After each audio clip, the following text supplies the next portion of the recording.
Pessoal, boa noite a todos.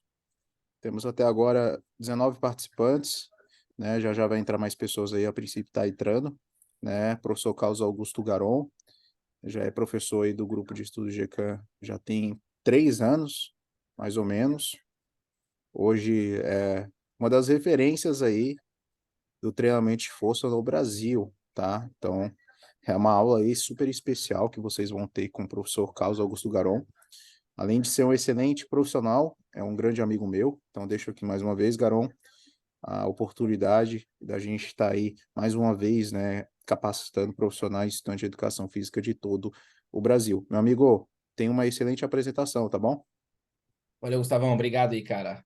Pessoal, boa noite a todos. Sejam todos muito bem-vindos a mais uma aula do Congresso GCAM Online. É uma honra para mim estar aqui ministrando essa aula para vocês.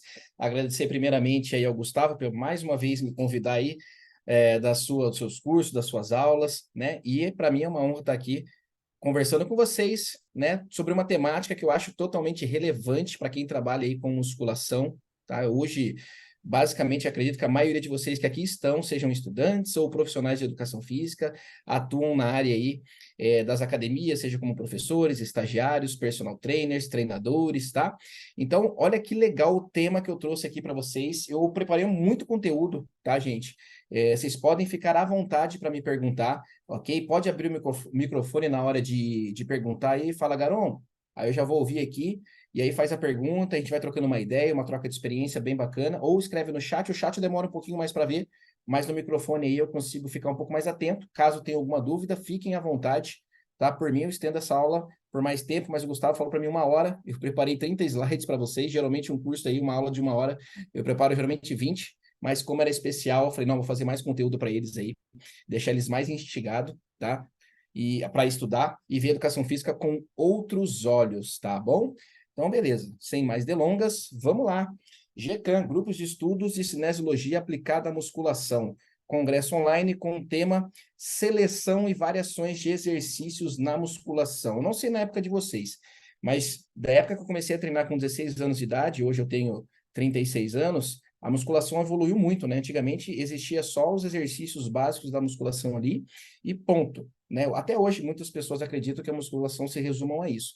Quando na verdade eu quero mostrar uma outra perspectiva para vocês estarem trabalhando aí na sala de musculação com os seus alunos e praticantes de musculação. Antes de tudo, caso alguns de vocês não me sigam ainda nas redes sociais, Carlos Augusto Garon, tudo junto no Instagram.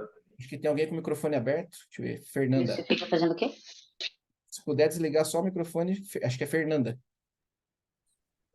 Deixa eu ver se eu consigo aqui. Deu certo aqui, Garon, pode seguir.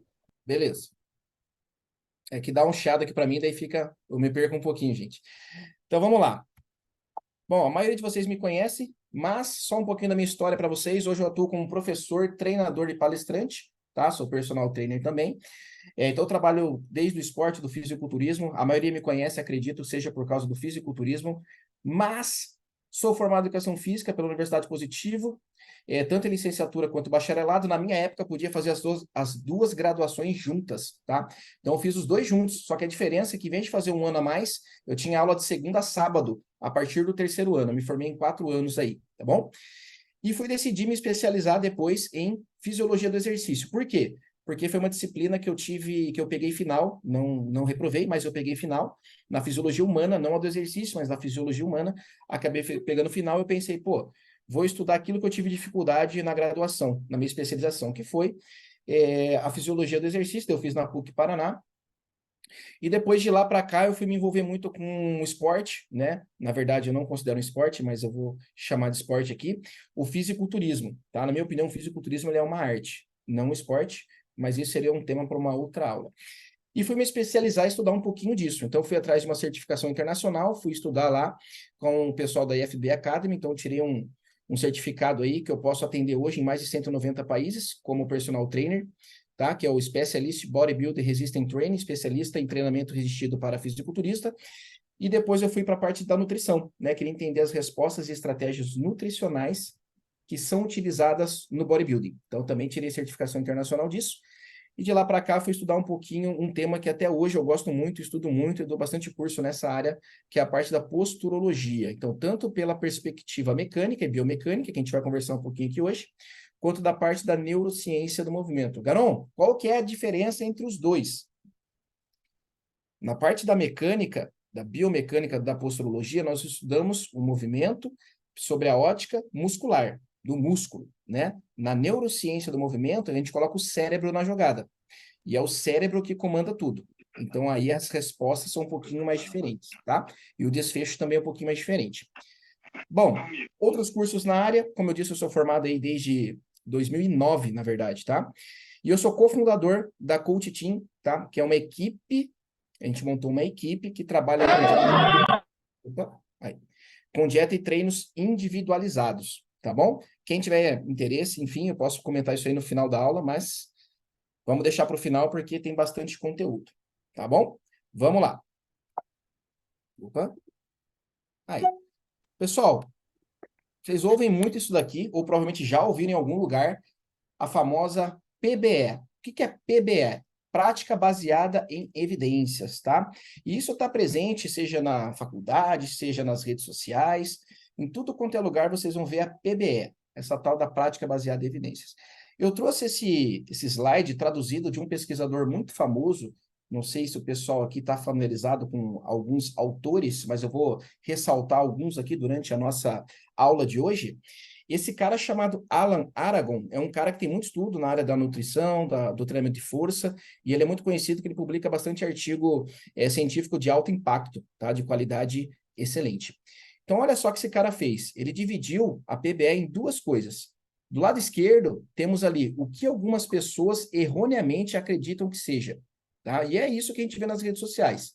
Reproduzir exatamente os protocolos realizados em estudos, livros, opinião de especialistas ou autoridades e organizações acadêmicas. Isso aqui é o que a maioria acredita que seja a prática baseada em evidências. O que realmente é, e é aqui que eu quero chegar com vocês, o peso é a união desses três fatores. O primeiro, o peso da evidência científica atual.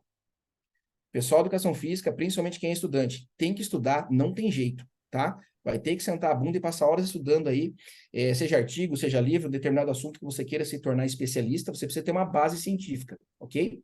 Segundo, experiência e observações em campo. Tem que estar na prática, não tem jeito. Não adianta só estudar, você vai ter que botar o que você estudou na prática.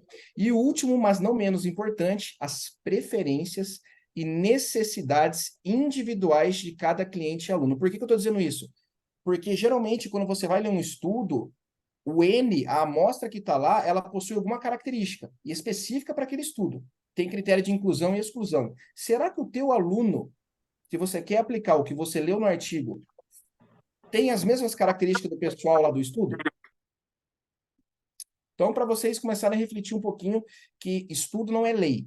Primeiro ponto, ok? Então, resumindo ali embaixo, a literatura científica ela é crucial para a prática baseada em evidência, funcionando como um ponto de partida para individualizar programas de treinamento.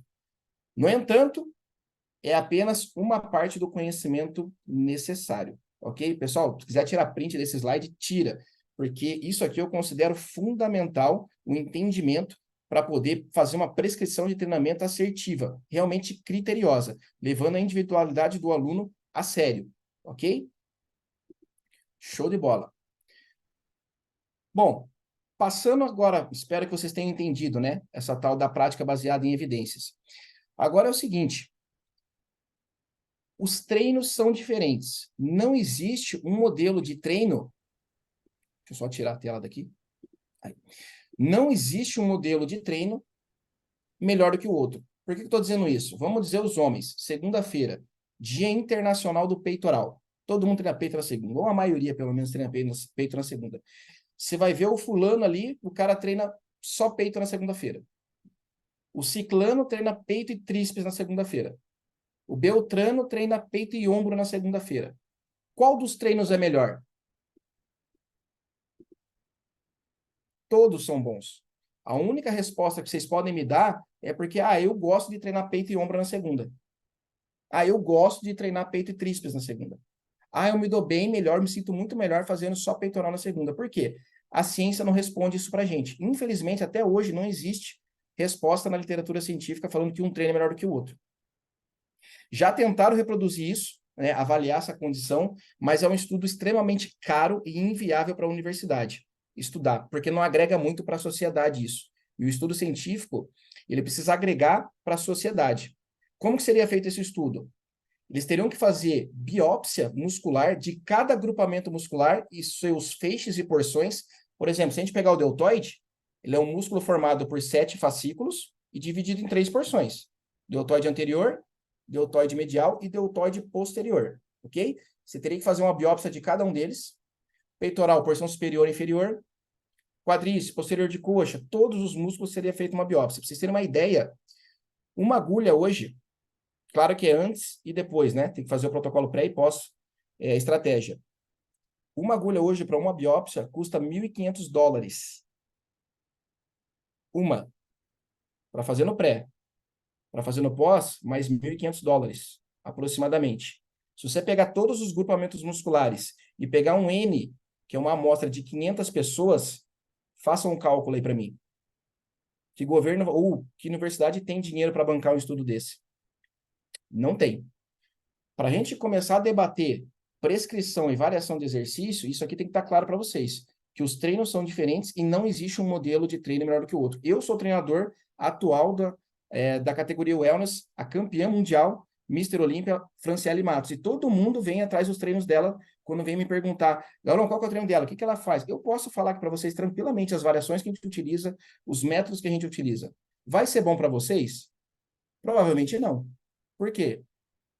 Individualidade, especificidade, tá bom?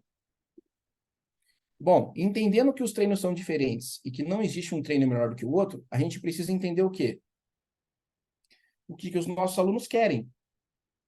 E eles querem duas coisas, basicamente. A primeira, vocês sabem, resultados. Todo mundo treina para ter resultado. Eu não conheço uma pessoa que treina para não ter resultado. Não existe. Todo mundo quer um resultado, seja estético, seja na saúde, melhora de lesão, enfim. Todo mundo quer resultado. A segunda coisa, eles não vão falar para vocês, mas todo mundo quer também, que é o quê? Não se machucarem. Ninguém quer se machucar treinando. Por quê? Se você se machucar treinando, você não vai conseguir treinar por muito tempo, vai acabar comprometendo os seus resultados e vai acabar se frustrando. Como que os nossos alunos não se frustram? Não se machucam? Como que a gente chega lá? Com conhecimento. E esse conhecimento, parte dele, eu vou passar para vocês aqui hoje, que estão de parabéns, tá? Justamente porque vocês estão aqui querendo adquirir mais conhecimento, ó, tá passando o Jogo do Brasil essas horas aqui, vocês estão aqui comigo, me aguentando falar 1 hora sobre esse assunto. Então, esse é o foco, resultado e respeitar a integridade física do seu aluno. Você está lidando com uma vida. O negócio é sério, tá? Não é brincadeira. Falando dos nossos alunos, o primeiro ponto, o primeiro passo que a gente precisa identificar é classificar o nível de treino do meu aluno. Porque se eu estou pensando em prescrição e seleção de exercícios e variações de exercícios para o meu aluno, eu preciso entender em que nível que ele está, que ele se encontra. E hoje, se vocês leem um pouquinho só de artigos, vocês vão ver que eles levam um fator em consideração para classificar se o aluno é iniciante, se ele é avançado, se ele é muito avançado, se ele é atleta. Na verdade, ele leva 2 fatores, né? Eles consideram 2 fatores.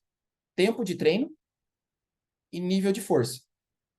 São esses 2 fatores. Eu vou mostrar para vocês uma outra abordagem aqui, além desses 2, que vocês podem estar utilizando para classificar o nível do aluno de vocês, o nível de treino do aluno de vocês, tá? Status de treino. Primeiro passo. Opa. Aqui. Tempo de treino. Perfeito. Tempo de treino é um fator crucial para a gente entender se esse cara ele é avançado, se ele é iniciante ou se ele é intermediário. Show de bola. Segundo passo. Tempo atual de treino ininterrupto. Por que estou dizendo ininterrupto? Porque o cara chega para você lá, você vai avaliar o cara e você pergunta para ele assim, quanto tempo você treina? Ah, eu treino há 2 anos. Beleza. Mas você parou nesses 2 anos? Não parou? Faz quanto tempo que você treina direto, sem pausa nenhuma? Ah, fazem 6 meses. Pô, aí sim. Você ficou parado quanto tempo?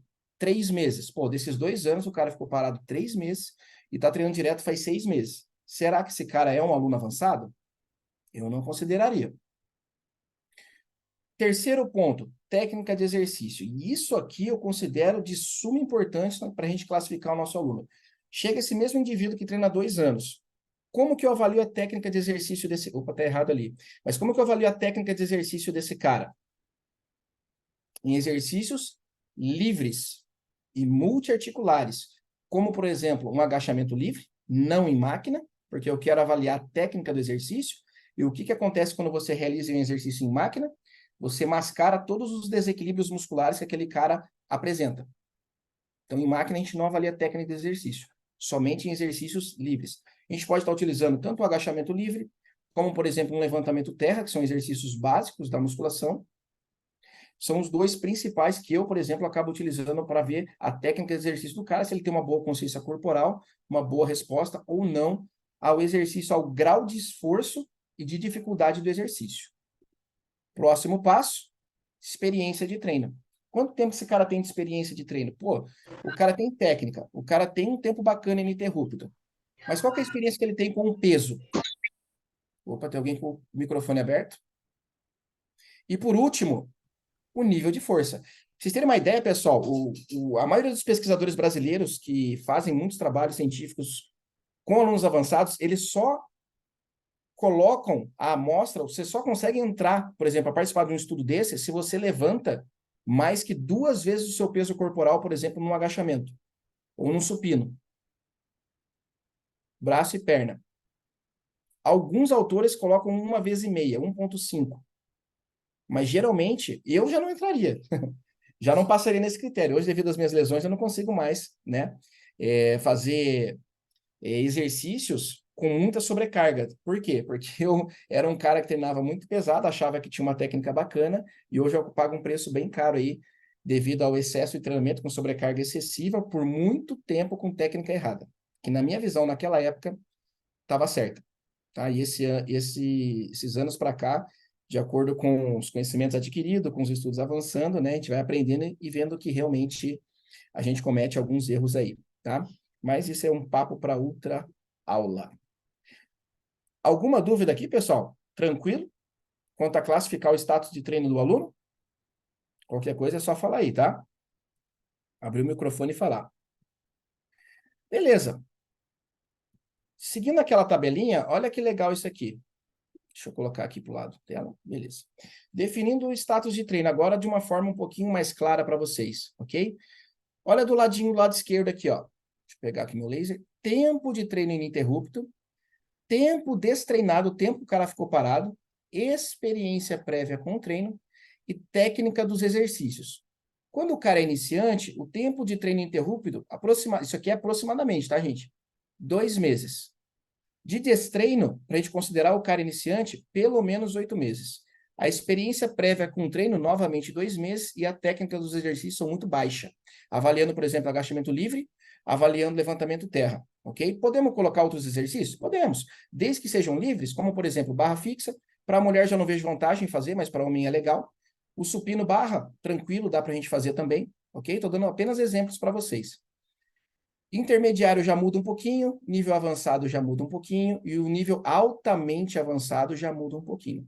Não vou detalhar tudo isso para vocês, mas fiquem à vontade para tirar print, copiar isso daqui, que eu acho bem bacana vocês terem isso como forma de classificação do status de treino do aluno de vocês. Essa aula vai ficar salva, então também vocês podem ver e rever em quanto tempo ela estiver disponível para vocês, tá bom? Começou de aula.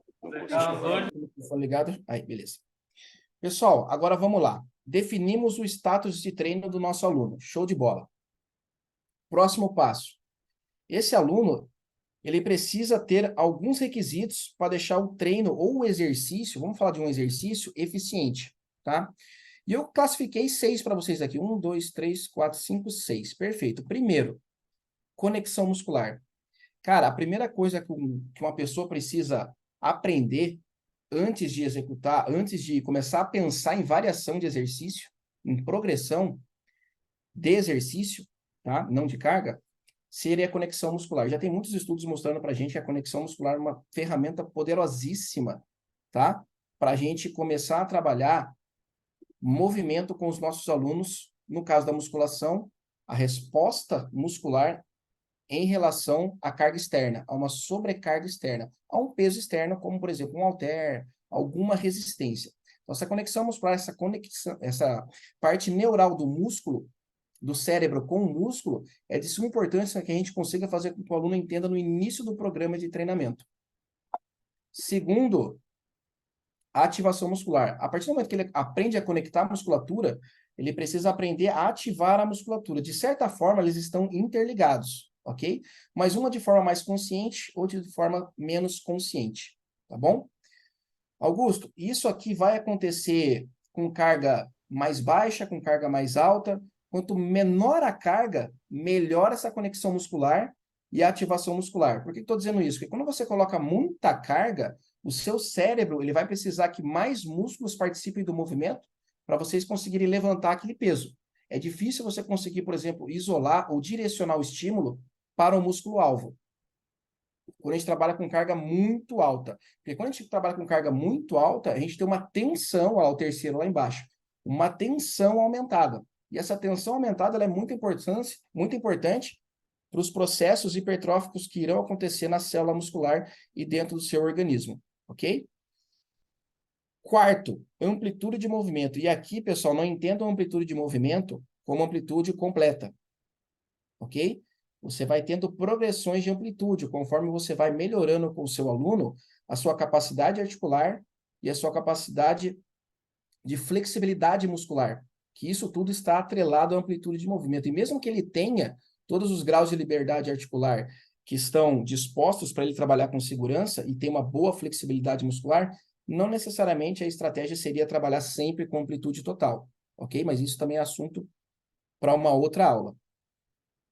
Controle motor, tá? Que é aquela questão da técnica de movimento, o cara tem que ter controle e domínio do peso e do gesto motor daquele exercício, como, por exemplo, de um agachamento. E, por último, carga. Carga é o produto entre volume e intensidade, mas aqui vou traduzir para vocês como peso, massa. O certo é falar massa, né? Peso é força, é dada em newtons, massa, unidade de massa é quilograma, que é o que a gente levanta na academia. Mas para ficar mais fácil o entendimento de vocês, carga. Então, se o cara tem uma boa conexão, uma boa ativação, uma boa amplitude, um nível de tensão bacana, um bom controle motor, você pode aumentar o peso dele nos exercícios, ok?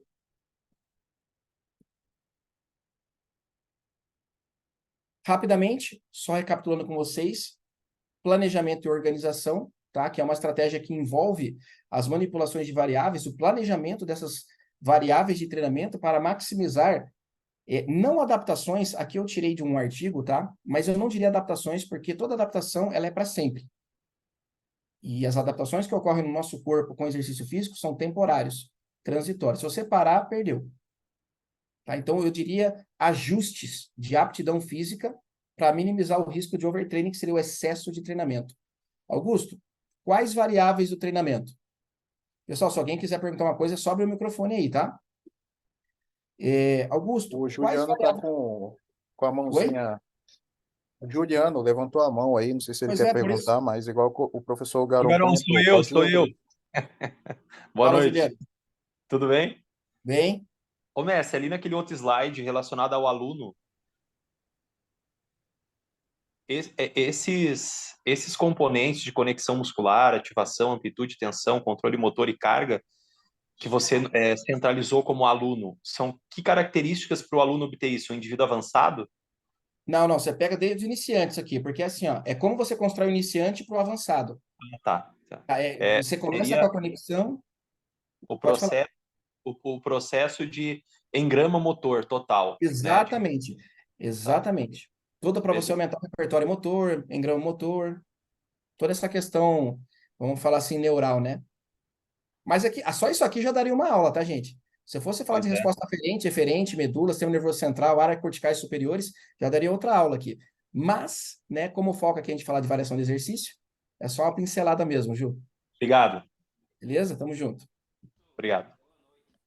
Então, voltando aqui com relação à periodização, pessoal, manipulações de variáveis de treinamento. Quais variáveis? Essas que vocês conhecem que estão relacionadas à carga externa. Tudo que a gente consegue manipular do treino está relacionado a cargas externas, a carga externa de treinamento. Então, por exemplo, a intensidade, a seleção e ordem dos exercícios, o tipo de ação muscular, o intervalo entre as séries, a velocidade de execução, o volume de treino, a frequência semanal e a falha muscular. Tudo isso daqui você planeja dentro de espaços de tempos determinados por você, de acordo com o objetivo do seu aluno.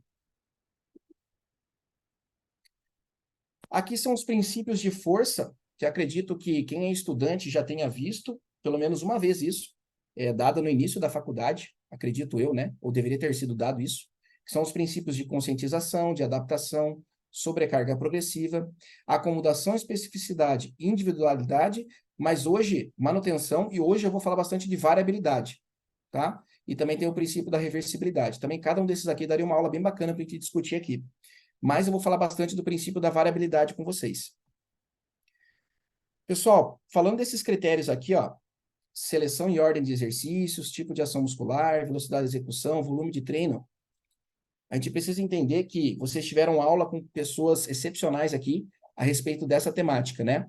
Cariello falou, e também o Lucas Falcão, acho que foi ontem, que teve aula com vocês falando sobre postura, né? Posturologia.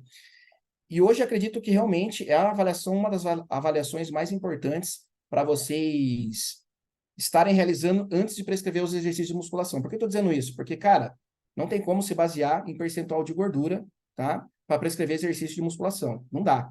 Ah, o cara tem uma circunferência abdominal gigante, percentual de gordura elevado, vou colocar ele para fazer exercícios multiarticulares para otimizar o gasto calórico. Beleza. Quais exercícios multiarticulares? Ah, agachamento. Show. Qual? Front, back, low bar, high bar, livre, máquina. Qual? Você me falou rack angular. Qual agachamento que é o melhor para ele? Estou entendendo onde eu quero chegar? Então, assim, a avaliação diagnóstica postural e funcional, de forma estática, confirmada em testes dinâmicos, a gente tem que entender do porquê utilizar, justamente para fazer uma seleção de exercícios mais criteriosa e assertiva de acordo com a individualidade do meu aluno. Só com essa avaliação que vocês vão conseguir ser criteriosos na prescrição dos exercícios. E pensando em variação de exercício, vocês precisam merecer essa variação. Vocês têm que chegar lá. Se não chegar lá, não vai variar.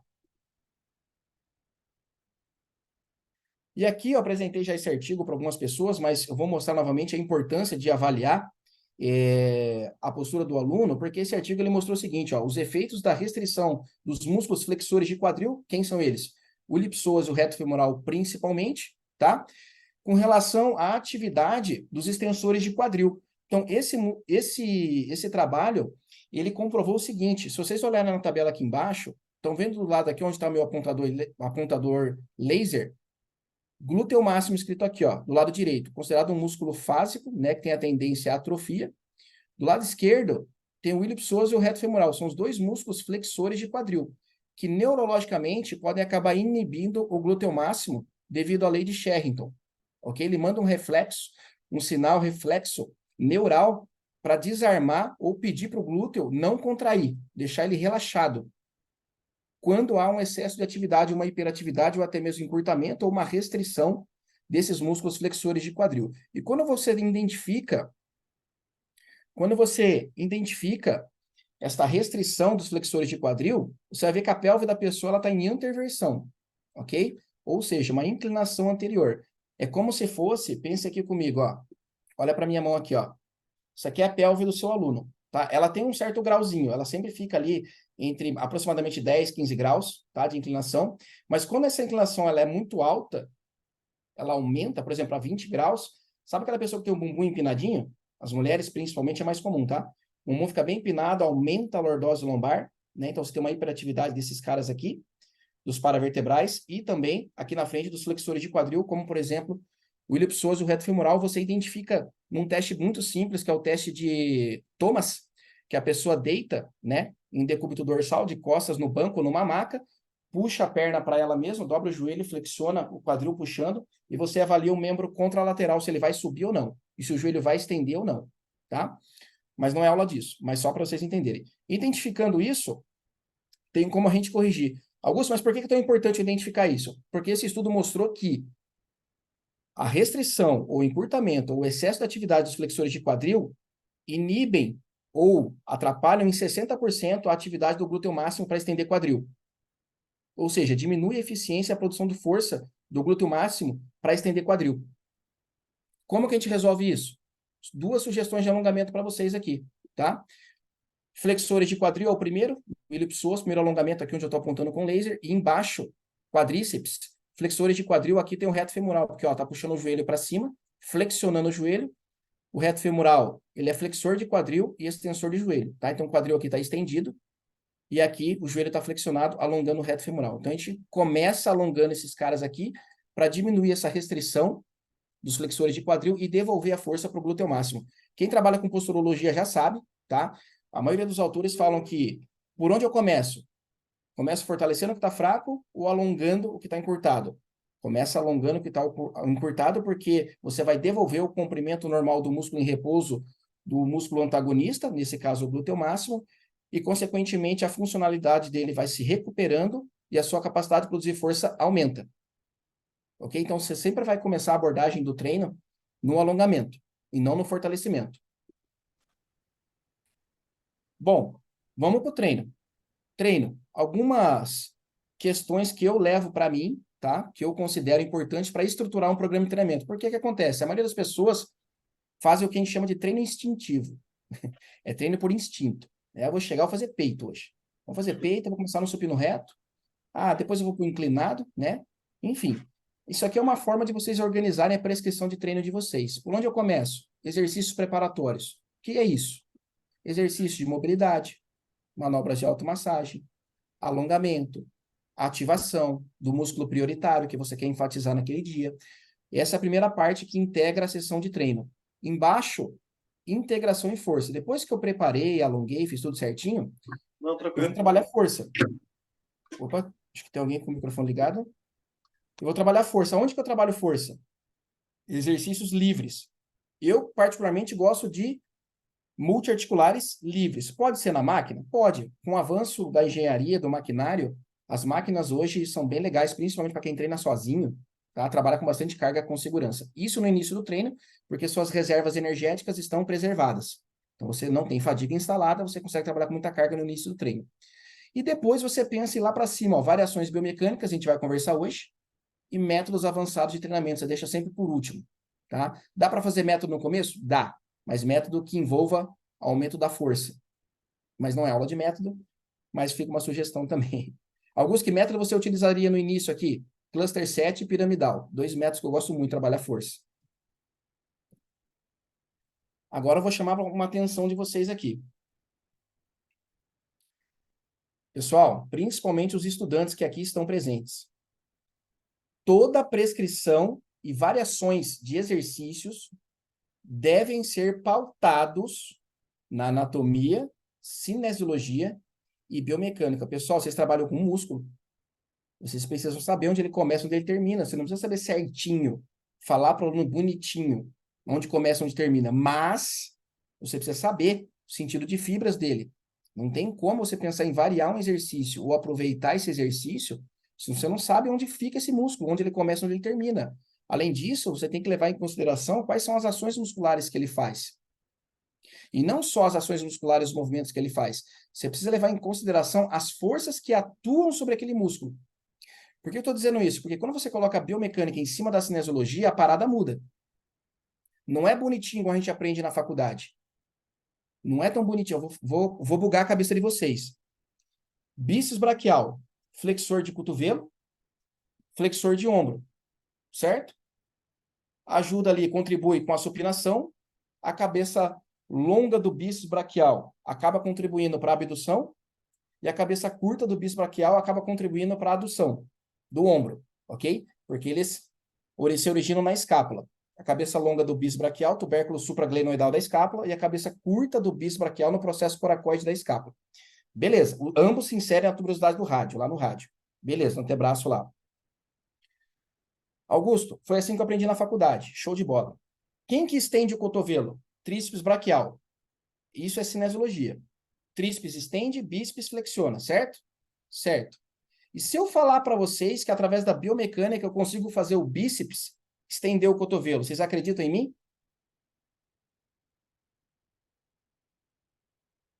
Como que eu faço isso?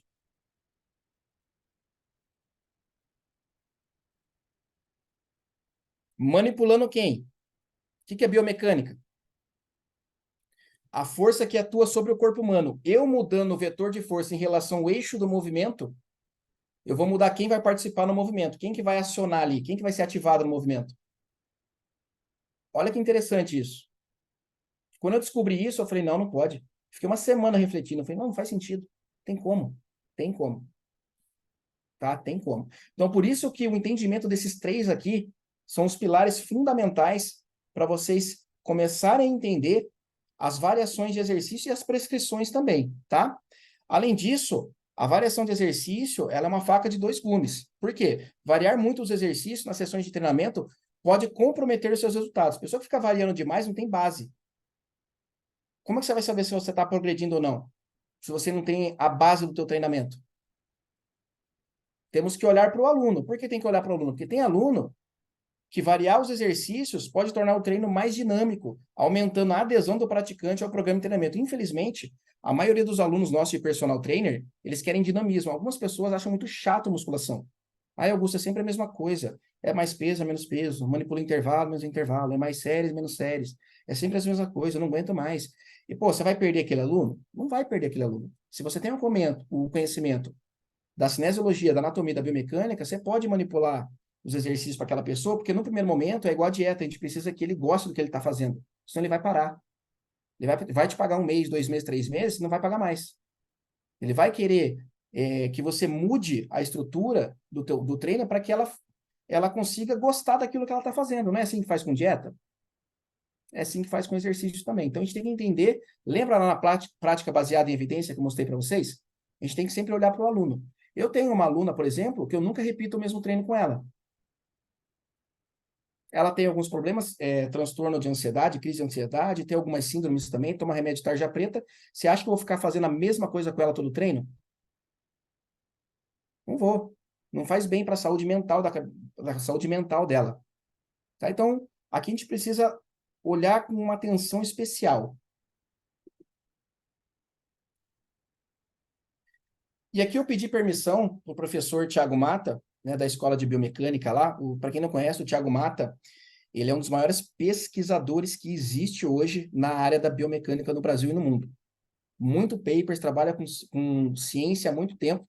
E ele montou um mapa mental que eu achei muito interessante e pedi permissão para ele para poder trazer para vocês. Isso é parte, tá? Do mapa mental dele, não é o completo, mas é uma parte para vocês começarem a entender um pouquinho melhor como funciona essa questão da precisão de exercício e a variação dele. Então, olha só. Acabei de falar para vocês de anatomia e cinesiologia. Aqui em cima, no canto superior esquerdo, é a base do conhecimento. A base do conhecimento, anatomia e cinesiologia. Abaixo disso, eu acabei de falar para vocês de forças atuantes no corpo, que nós chamamos de diagrama de corpo livre. Então, por exemplo, executar um tríceps coice com halter e executar um tríceps coice com cabo, o movimento é igual. Mas as forças que atuam vão mudar a resposta muscular, seja no mesmo grupamento muscular, no caso o tríceps. Como assim, Augusto? Sim. O torque muscular, quando eu estou com halter, sempre que eu estou com peso livre, seja um halter, uma anilha, não me importa, quando eu faço um movimento, começo a fazer um movimento, o maior braço de resistência, ou de alavanca, ou de momento, como vocês queiram chamar, é quando a alavanca estiver paralela ao solo. Ou seja, no final da fase concêntrica. Beleza? Gravem isso. Isso é com peso livre. Estendi o braço, fiz a extensão completa, eu tenho o maior braço de alavanca aqui. Meu tríceps braquial. Se eu fiz isso, qual parte do meu tríceps braquial está sendo mais acionado? A parte mais baixa, a parte mais medial ou a parte proximal? Parte proximal. Beleza? Quando eu vou para o cabo, o maior braço de resistência está no início do movimento e não no final. Porque conforme eu vou subindo, o cabo acompanha e fica próximo do eixo do movimento, que é o cotovelo. Se eu tenho o maior braço de alavanca no início do movimento, a parte mais distal do meu tríceps está sendo mais solicitada. Então perceba que o movimento é o mesmo. Mudei a resistência, a resposta muscular é outra. Beleza? Lá no canto superior direito, nós temos resposta baseada em evidências. E aqui entra a parte dos artigos científicos, entra a parte dos livros e tudo mais. E por último, a condição muscular para a produção de força. A gente sabe que existe uma condição muscular específica para o músculo produzir mais força ou menos força. Tudo isso a gente tem que levar em consideração na hora de variar os exercícios. Tudo isso. Augusto, condição muscular para a produção de força. Pessoal, se o músculo está muito encurtado, ou se ele está muito alongado, a sua capacidade de produção de força diminui. O que não significa que não há hipertrofia. Vai ter hipertrofia, ok? Mas sua capacidade de produzir força acaba caindo. Eu vou dar um exemplo para vocês. Você está no pack deck lá no voador. Você está no voador aqui, ó. Vou fazer de lado. Você está no voador aqui, ó. Né, o pack deck. Daqui para cá você faz muita força. Comprimento e repouso do peitoral próximo de zero. Próximo do neutro. Se eu tentar ir para trás, máximo alongamento, você vai ver que é muito difícil eu tirar daqui, ó. Sair daqui de trás para vir para cá é muito difícil. Eu estou colocando o peitoral numa condição muito alongada. As pontes de actina e miosina já estão muito afastadas. Essa interação acaba se perdendo, diminuindo um pouco a capacidade de produção de força do peitoral. Olha que interessante. Isso é um exemplozinho simples, só para vocês entenderem. Isso acontece em vários cenários de exercícios, tá? E aí, para vocês entenderem que quando a gente pensa em variação de exercício, eu trouxe um exemplo do leg press para vocês, que a mecânica das máquinas ou do exercício é totalmente diferente. Se a gente pegar esse leg tradicional aqui embaixo, o leg 45 graus. Por que 45? Aqui é como se fosse zero. Aqui é 90. Metade de 90 é 45. O peso que está aqui tinha que cair para baixo. Não cai para baixo, ele cai no trilho de 45 graus. Significa que se a gente fizer esse cálculo... Repara que isso aqui é um triângulo, gente. Está vendo aqui, ó? Onde eu estou passando laser é um triângulo. Triângulo retângulo. Se você fizer esse cálculo aqui, você vai descobrir que a força... É trigonometria, tá, gente? Mas a força aqui, o peso que você coloca aqui no leg press, a força-peso do praticante vira 70%. Então, se tem 100 quilos no total aqui, o praticante está fazendo 70, está levantando 70 quilos de força aqui, está fazendo força em 70 quilos. Porque o cosseno do ângulo de 45 é 0,7. E isso aqui é nítido. Então, Augusto, quando o Ronnie Coleman levantou 1.000 quilos, né, 1 tonelada, no leg press, ele, na verdade, ele levantou 700 quilos, sim. No leg 45, sim. Quando a gente vai para esse outro leg aqui do lado, o leg angular, tá, a parada muda. Porque não tem mais o trilho aqui. Tem um eixo aqui, tem uma alavanca aqui agora. Isso significa que o movimento agora é angular, não é retilíneo igual no leg 45.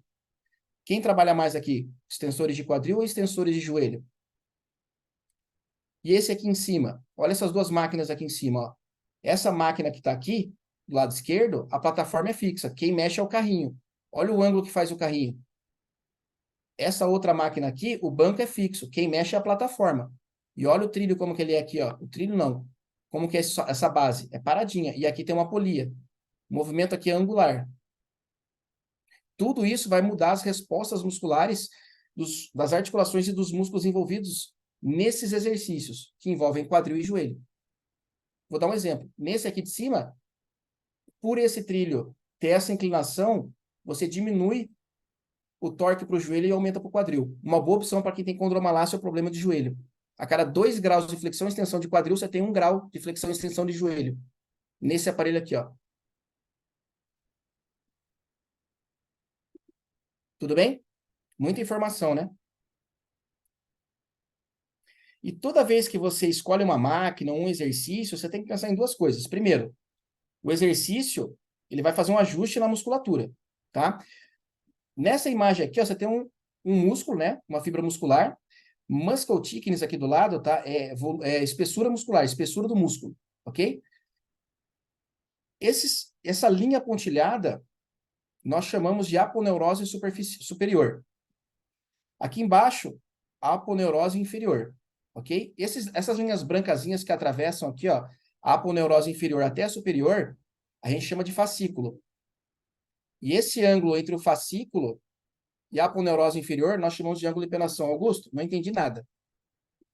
Olha a minha mão aqui, ó. Quando você contrai o músculo, esse ângulo de penação, ele aumenta. Quando você alonga o músculo, o ângulo de penação diminui. E o fascículo aumenta.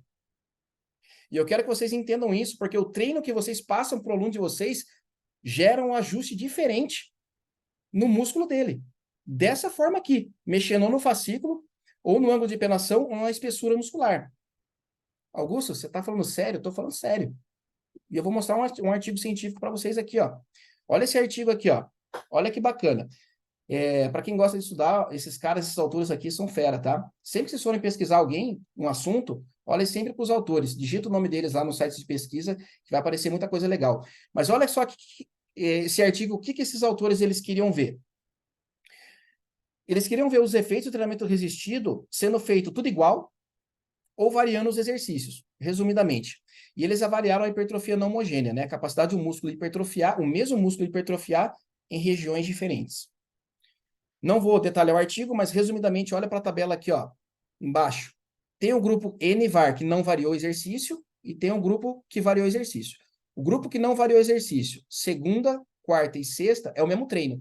Ó, supino reto, supino reto, supino reto. Puxada frontal, puxada frontal, puxada frontal.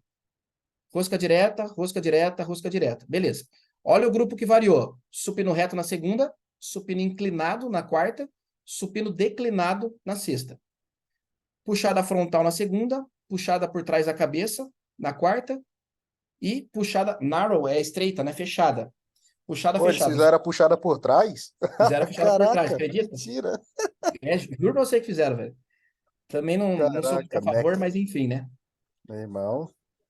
Aí eles fizeram aqui, ó, a puxada fechada. Só não detalhar se era com o triângulo ou se era a puxada média supinada, ok? Mas eles mudaram. Pode ver, era treino full body, tá? Mas eles mudaram.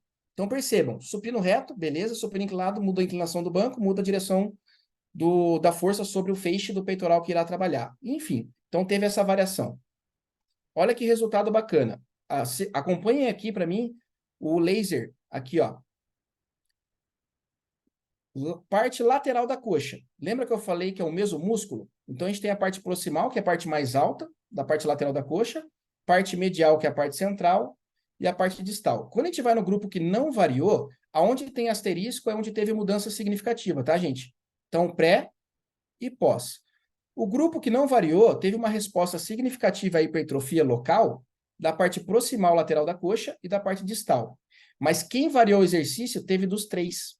Olha só, parte proximal, medial e distal, pelo menos para a parte lateral da coxa. Para a parte anterior da coxa não teve diferença, ó, todos hipertrofiaram. Quem não variou, hipertrofiou, e quem variou, hipertrofiou as três porções.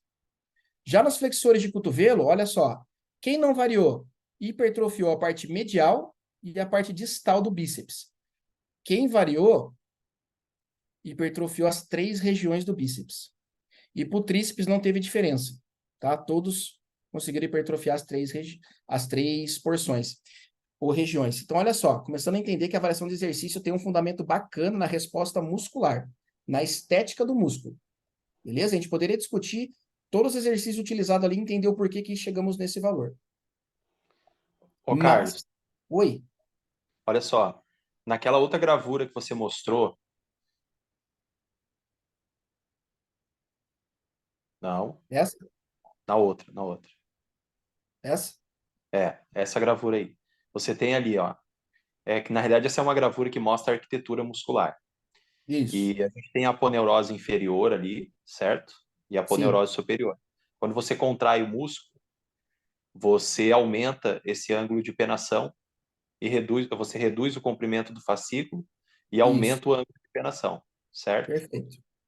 E quando você faz um movimento excêntrico, você obviamente faz o contrário. Você Isso. reduz esse ângulo de penação e aumenta, na verdade, você aumenta o comprimento do fascículo e reduz o ângulo de penação na fase excêntrica do movimento. Isso. E na Perfeito. fase concêntrica, você diminui o comprimento do fascículo e aumenta o ângulo de penação. Tem alguns Exato. pesquisadores, tem alguns pesquisadores e você está falando sobre isso nesse exato momento, que mostram e reportam que a ênfase em exercícios de natureza excêntrica, devido a esse componente de alongamento da fibra, vai causar justamente esse ajuste de aumento do comprimento fascículo devido ao estímulo excêntrico ou à ênfase em exercícios excêntricos e diminuição do ângulo de penação. E alguns pesquisadores remetem isso a uma hipertrofia longitudinal. Eu acho isso bem complicado e eu não concordo com esse termo, hipertrofia longitudinal, porque antes desse fascículo aumentar o seu comprimento, ele aumentou o número de sarcômeros em série, ou seja, os sarcômeros ficam dispostos um em cima do outro, conforme você estimula exercícios excêntricos. E isso aumenta o comprimento fascículo. Mas isso não gera hipertrofia longitudinal. Eu não consigo enxergar isso, porque você não vai aumentar o músculo de forma longitudinal, senão eu já estaria com 3 metros de altura e as minhas peças ósseas também. Então, não existe essa relação. Eu acho isso bem complicado. Eu vejo pesquisadores, caras com muito nome, falando em hipertrofia longitudinal sem explicar o conceito. Queria saber a tua opinião sobre. Obrigado. Cara, eu vou falar para você, eu estava fazendo um curso do professor Tácito Filho sobre hipertrofia, reparação e regeneração, e ele explicou certinho, cara, essa questão de agregar sarcômeros em séries, a soma, né, da área de secção transversa, a área de secção fisiológica, e os sarcômeros em séries agregado é que dão o volume muscular no sentido longitudinal da fibra. Mas eu vou te passar depois. Eu Tá. vou, eu vou te passar só para não tomar muito tempo aqui, porque eu tenho só 8 minutos. Mas eu vou te passar depois isso daí, beleza? Mas segundo o Tácito, um dos caras que mais pesquisam isso daí, ela existe. E tem Não um existe. fundamento bacana sobre isso, aham. Show. Mas só para eu não passar aqui do tempo. Esse outro estudo aqui, pessoal, do French, esse cara também é bem famoso, faz bastante estudo na área da arquitetura muscular, na morfologia também. O que ele queria avaliar? As respostas na arquitetura, funcionalidade e respostas moleculares da fase concêntrica e excêntrica do movimento no músculo esquelético. Mas pensem comigo, fase concêntrica e fase excêntrica. O que nós estamos mudando aqui? Comprimento do músculo. Concêntrico ele está mais encurtado. O excêntrico ele está mais alongado, certo? Então, o objetivo foi comparar os efeitos do exercício concêntrico e excêntrico na arquitetura muscular em diferentes comprimentos musculares. Pegaram 12 homens treinados, de 25 anos, 1,82 m, 71 kg, foram submetidos a um treinamento de força de 10 semanas, 3 vezes semanais, 4 séries de 8 a 10 repetições no leg press. Eu vou mostrar como que era o leg press, com 1 minuto de intervalo. O grupo controle realizou somente a fase concêntrica do movimento, com a carga de 80% de 1 RM, aproximadamente 192 quilos, e o grupo que fez só a fase excêntrica realizou o movimento com carga de 80% de 1 RM também, só que olha a diferença de carga, 233 quilos, porque a gente é muito mais forte em resistir o peso do que levantar o peso, tá? Eles utilizaram para averiguar isso, padrão ouro, tá? Área de seção transversa, vaso lateral e ultrassonografia, exame de imagem. Olha que legal essas respostas. Opa, que legal essas respostas aqui, ó. O gráfico da direita é aquela imagem que eu tinha mostrado para vocês, tá remetendo aqui o que eles avaliaram no vaso lateral. Mas olha que legal o leg press. Olha aqui atrás, tá vendo que tem uma setinha vermelha aqui, ó? Tem um motorzinho aqui. Então, quando o cara fazia a fase concêntrica, ele empurrava e o carrinho já descia.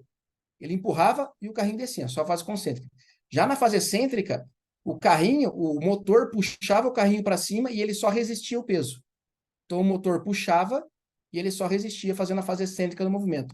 E o que a gente conversou e o que o Juliano colocou faz sentido quando a gente olha os resultados. Parece difícil, mas não é. Lado esquerdo aqui em cima, olha só a coluna lá. Coluna branca é quem realizou a fase concêntrica. Coluna preta, quem realizou a fase excêntrica do movimento. PA, ângulo de penação, LF, comprimento do fascículo. Então, para o comprimento do fascículo, quem teve a melhor resposta significativa foi quem fez o trabalho excêntrico no leg press. E para a fase concêntrica do movimento, aumentou muito o ângulo de penação. Então, olha que interessante esses ajustes com relação à variação de comprimento muscular, principalmente no que diz respeito ao vasto lateral. Quando a gente vai para o percentual aqui da área de seção transversa, para a região proximal, aqui está medindo uma hipertrofia regional, tá, gente? É não homogênea. Parte proximal mais alta, medial do meio e a distal mais longe. Coluna branca, fase concêntrica, coluna preta, fase excêntrica. Para a parte proximal não teve diferença, mas para a parte medial do vasto lateral, olha que legal. A fase concêntrica foi mais interessante. Já na parte distal, a parte baixa do meu vasto lateral, foi muito mais interessante realizar a fase excêntrica. Pessoal, se eu tenho uma pessoa que tem uma desproporcionalidade no quadríceps, eu posso estar utilizando essas estratégias aqui para melhorar a estética do quadríceps da pessoa? Podemos tentar. E eu já utilizei e eu utilizo. Ok? E eu utilizo. São estratégias interessantes quando a gente pensa em variação de exercício. No mesmo exercício. É o mesmo exercício nos dois, é o leg press.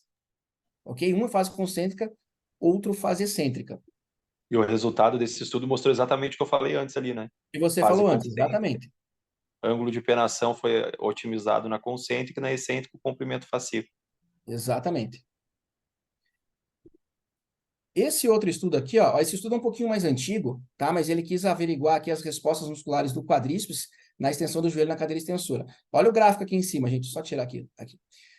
5 séries de 10. Isso é bom. 5 séries de 10 nos 2 exercícios, tá?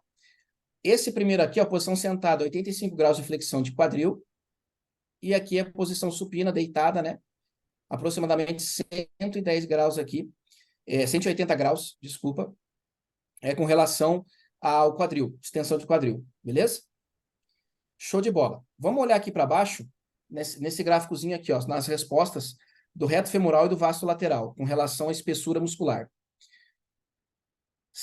Essa parte aqui, ó, de cima, tá? A gente está falando desse primeiro aqui, ó. Quem estava sentado, fez as 5 séries de 10. Pré e pós. Parte proximal do reto femoral, parte medial do reto femoral. Quem fez a posição sentada teve uma resposta melhor da região medial do reto femoral, nessa posição sentadinha aqui, ó, tradicional que a gente faz na academia. Beleza? No vasto lateral, também teve uma melhora legal. Olha lá, ó. Parte proximal e parte medial do meu vasto lateral. Então, foi interessante para a parte medial do reto femoral e a parte proximal medial do meu vasto lateral. Show de bola.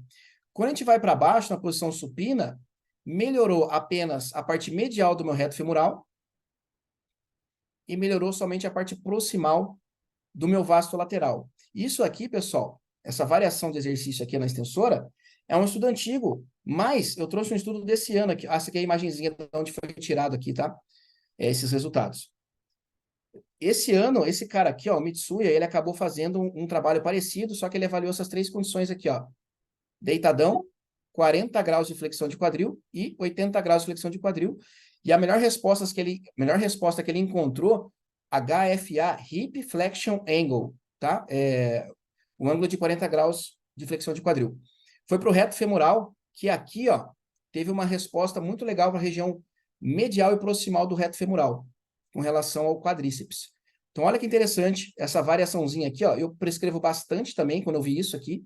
Na verdade, já tinha visto no estudo passado, mas quando eu vi nesse aqui, eu acabei utilizando principalmente com meus alunos, que são atletas, e eu preciso dar uma estética um pouco melhor para eles, com relação à proporcionalidade do quadríceps, tá? E agora é o seguinte, prescrição de exercício e variação de exercício baseado no déficit de força muscular. Um exemplozinho, tô acabando já, tá, Gustavão? Sei que falta um minuto, mas falei que era bastante coisa. Não, fica à vontade. Vai no seu ritmo aí, tá bom? Déficit de força muscular, pessoal. Trouxe um exemplo bem simples para você. Déficit de força muscular acomete tanto homens quanto mulheres. Hoje eu trouxe um exemplo só disso, ok? E essa razão IQ, que significa razão isquiosurais e quadríceps, tá? É diferença de força entre quadríceps e posteriores de coxa. E isso é muito comum em quem? Mulheres, principalmente, tá, pessoal? Mulheres geralmente têm essa discrepância aí, esse déficit de força entre a parte anterior e posterior da coxa. E olha só, esse númerozinho aqui, ó, menor que 0,55, é um número referência para você avaliar a condição de quadríceps sobre o posterior de coxa. É uma condição que mostra para a gente que quando o valor está abaixo disso, a mulher tem 4 vezes chance a mais de lesionar o joelho, tá? Do que uma pessoa que não tem. Alguns artigos utilizam a referência 0,6. Alguns, de onde você tirou esse valor? O que esses caras cientistas fazem? Ele pega e faz na flexora lá, uma flexão, na cadeira flexora, aliás, na mesa flexora, uma flexão de 30 graus em isometria, e vai achar um valor. Então, por exemplo, vamos supor que esse cara achou ali 38 quilos de força que ele fez lá, na flexora. E na extensora, de forma isométrica, ele achou 79 quilos de força. Você divide os dois e olha o valor que dá, 0,48. Ou seja, tá uma bosta. Tá horrível. Tá? Aqui a chance dela se machucar é enorme. Ok? Como que a gente faz para prescrever um exercício que melhore isso, então? Esse estudo aqui de 2017, do Dendiski, ele avaliou o seguinte, a relação da cocontração, para quem não sabe o que é cocontração, ou coativação, tá? É a contração dos músculos agonistas e antagonistas, que ocorrem durante movimentos em cadeia cinética fechada, não concordo com esse termo, mas não é o foco hoje, a fim de proporcionar estabilização articular. Pessoal, o que acontece? Se você tem um quadríceps dominante em cima do seu posterior de coxa, quando você vai realizar uma atividade, um exercício multiarticular, funcional, o que vai acontecer? Se o meu quadríceps é dominante, eu vou colocar uma força maior de tração sobre o meu ligamento cruzado anterior e vou diminuir a capacidade passiva de estabilização do meu joelho, dos meus posteriores de coxa. Então, eu diminuo a capacidade passiva de tensão passiva de estabilização do joelho dos posteriores de coxa e coloco uma força de tração muito grande sobre o meu LCA, expondo a maior risco de lesão o joelho do meu aluno ou da minha aluna, ok? Essas cocontrações entre quadríceps e posteriores ajudam a vocês não terem lesão, ok? E ele avaliou exercícios como agachamentos bipodais, vários exercícios, e unipodais.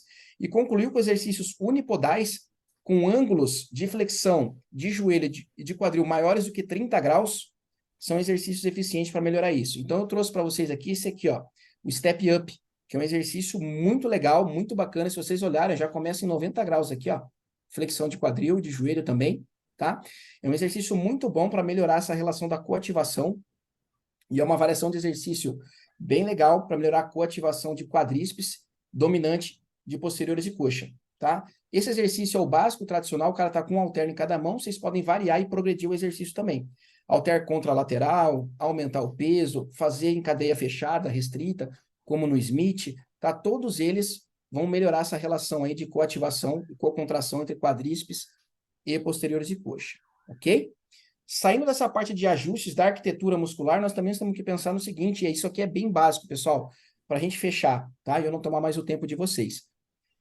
Para quem ficou até o final, essa parte eu acho bem legal e é bem basicão, mas é bem bacana. Olha a imagem aqui à esquerda, aqui em cima.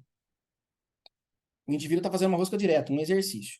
Lá no início eu falei o seguinte, toda vez que você prescreve um exercício, varia um exercício, você vai gerar um ajuste muscular na arquitetura e na morfologia desse músculo, você modifica isso, e você vai gerar também um ajuste, uma adaptação fisiológica, ou uma repercussão fisiológica diferente, dependendo do que você quer. De maneira bem simples para vocês, o exercício para o corpo humano, ele é um estresse fisiológico, um distúrbio miostático. Na minha visão, sofrimento. Você está impondo um sofrimento ao organismo. Isso vai fazer com que, lá na membrana celular, você libere fosfolipídios dessa membrana. E esses fosfolipídios, eles vão sofrer algumas ações de algumas enzimas, que são as fosfolipases. Dependendo de qual fosfolipase converter esses fosfolipídios, ele vai me gerar dois resultados. Eu trouxe o exemplo dessas fosfolipases D, A2 e C. O que acontece? Liberou fosfolipídios da membrana, show de bola. Ativou lá as fosfolipases. Se for a D, ela vai liberar para mim, ela vai converter os fosfolipídios em ácido fosfatídico, que tem ligação direta com quem? mTOR, Mammalian Target of Rapamycin. Ok? Todo mundo conhece a mTOR por quê? Importante via da hipertrofia muscular. Ela inibe a degradação proteica e aumenta a síntese proteica. Mais massa muscular. Show? Show. Se for as fosfolipases A2 e C, que vai converter os fosfolipídios, vai gerar o ácido araquidônico.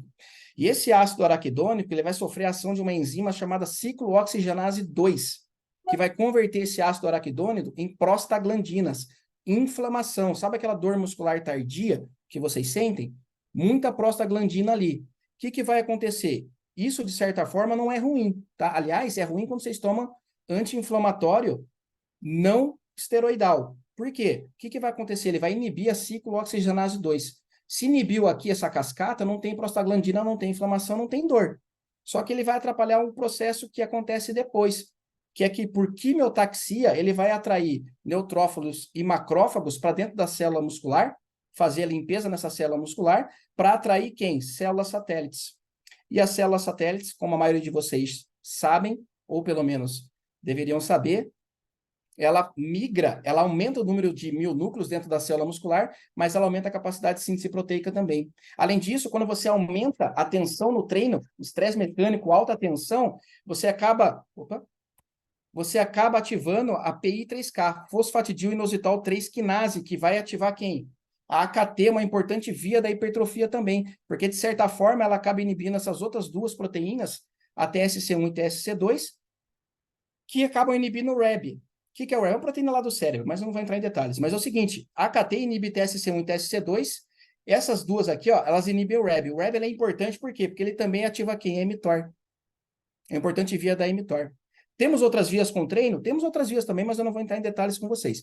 Mas onde eu quero chegar é que cada treino que vocês prescrevem, cada variação de exercício que vocês fazem, além de o ajuste que você tem na arquitetura do músculo, tem uma repercussão fisiológica diferente.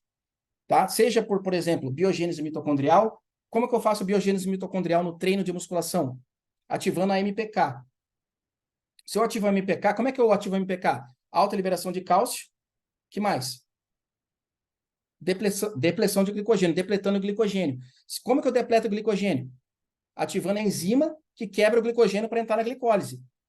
A glicogênio fosforilase, que é essa enzima que faz esse papel. Como é que eu ativo a glicogênio fosforilase? Alguém lembra? Aumentando a atividade do sistema nervoso central. Aumentei a atividade do sistema nervoso central simpático. Eu tenho a liberação das catecolaminas. As catecolaminas, adrenalina, noradrenalina, que vão ativar a glicogênio fosforilase. Daí ela vai lá, quebra o glicogênio e libera a glicose 1-fosfato, que vai sofrer a ação de outra enzimazinha, glicofosfomutase, que vai converter essa glicose 1-fosfato, que é a segunda reação da glicólise, em glicose 6-fosfato, entra na glicólise e vai para o resto lá embaixo. Enfim, detalhes e detalhes. Mas o importante é, o seguinte, o seu treino faz isso. O seu treino faz isso. Ativou a MPK, você ativa as enzimas que aumentam as mitocôndrias, sirtuínas, TFAN e a PGC1-alfa, que vocês já conhecem também. Olha que interessante. Olha o poder que vocês têm na mão de mudar a fisiologia do aluno de vocês. E, pessoal, deixa eu ver, passei do ponto, né? É isso, passei 8 minutos do tempo, tentei falar rápido, eu queria falar muito mais para vocês, mas infelizmente não deu tempo, tá? Eu espero que, de certa forma, eu tenha contribuído para o conhecimento de vocês, se vocês terem uma visão um pouquinho mais diferente do que é o exercício. Eu poderia vir aqui e discutir biomecânica com vocês, tá? Mostrar várias variações, várias mecânicas diferentes, com respostas musculares diferentes, mas acredito que não agregaria muito, porque daí seria muito uma receitinha de bolo, e o aluno nosso não é isso, tá? O nosso aluno, ele não é isso. O nosso aluno, ele é o quê? Específico, ele é único. Tá? A gente precisa gerar a resposta que ele precisa naquele momento. Tá? E o treino nosso faz isso, a nossa seleção de exercício, a nossa variação de exercício, as nossas variações, elas proporcionam isso para os nossos alunos. Tá? Então agora, pessoal, eu fico aberto aí para perguntas. Não sei se dá tempo, Gustavo. O pessoal perguntar alguma coisa, quer falar alguma coisa aí. Eu não sei Pode se... ser 5 minutinhos. Então, beleza, pessoal. Se alguém quiser perguntar alguma coisa, estou à disposição.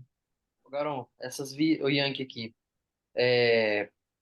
você acha imprescindível, vamos supor, levar em consideração na prescrição, com esse aluno eu quero ir por essa via de sinalização para ter essa adaptação fisiológica, como você falou anteriormente. Isso é palpável para a gente colocar na prática? Com esse aqui eu quero usar essa via de sinalização para ter essa adaptação fisiológica. É óbvio, a gente dá um estresse fisiológico pensando numa adaptação fisiológica. Mas você leva sempre em consideração essas vias do que você quer ativar com esse aluno em específico, algo do tipo?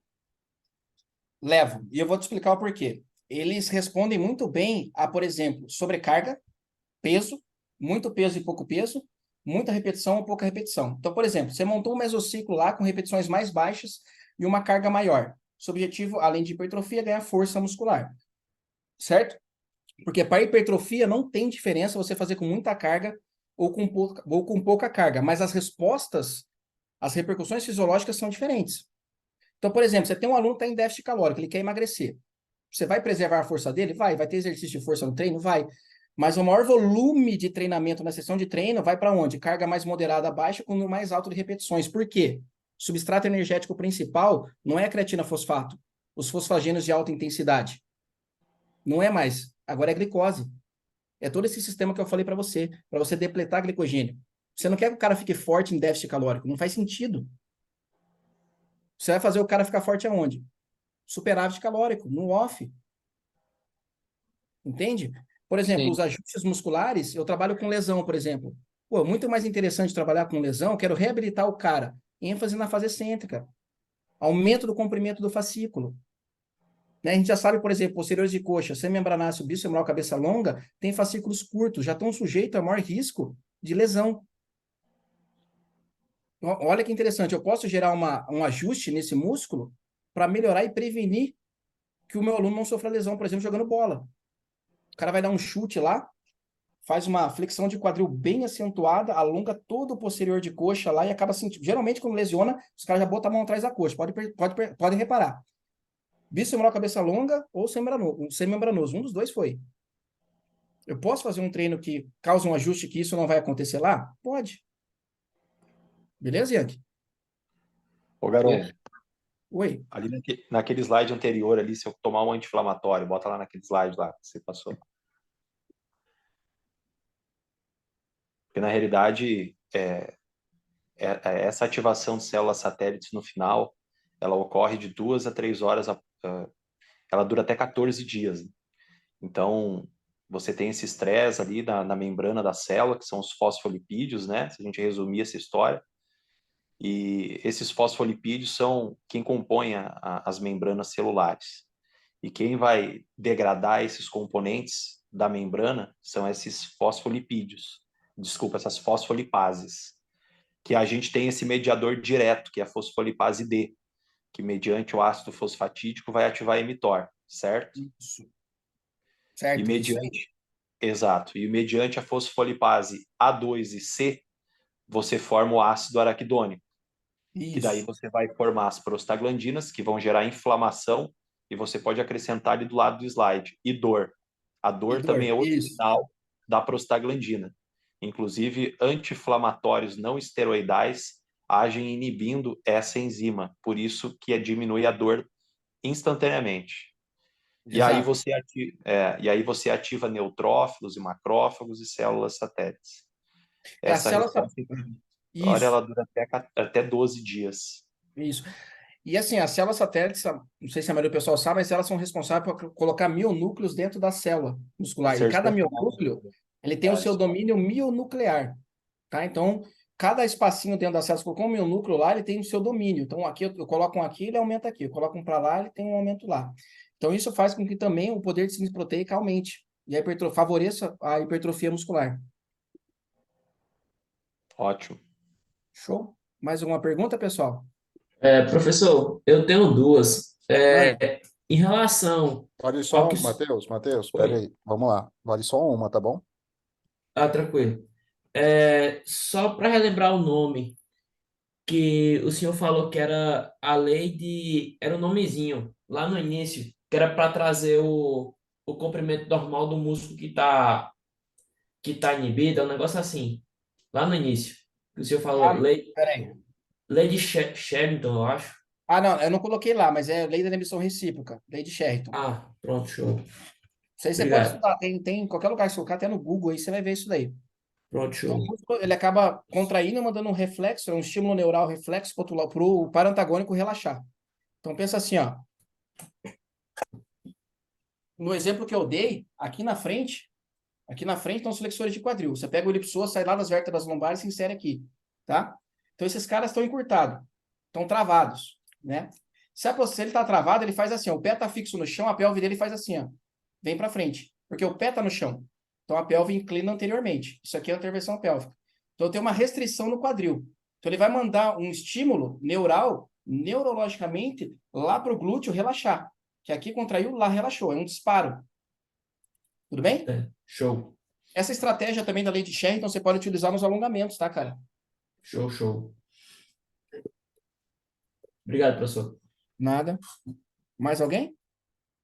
Garão, só para Oi. fechar, eu vou ler aqui o comentário do Matheus Rosseto. Garão, no caso de alunos com enxerto dos flexores na reconstrução de LCA, deve-se equilibrar a relação quadríceps e posterior de coxa.